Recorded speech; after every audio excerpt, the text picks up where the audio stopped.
तृप्ती रवींद्र कांदळकर. माझ्या रेसिपीचं नाव आहे आळीवाचे लाडू. पौष्टिक, सात्विक आणि लहानापासून मोठ्या थोरांपर्यंत खाल्ले जातात, खाऊ शकतात, कारण ते मऊ असतात.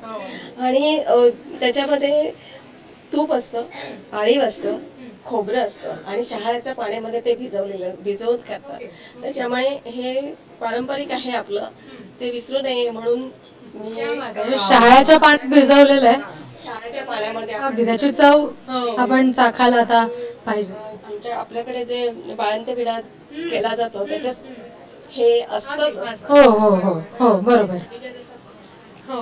आणि त्याच्यामुळे मला खूप आवडतं ते. आणि शहाळ्याच्या पाण्यात लगेच चाखून बघूया. म्हणजे आता काही तुकडा तुमच्याकडे त्या मागणार नाहीत, अख्खा खाते.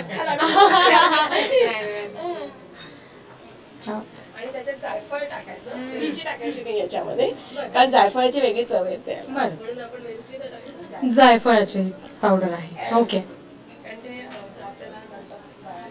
हो हो अगदी. चला, छान दिसतायत आणि चवीला सुद्धा छान. धन्यवाद.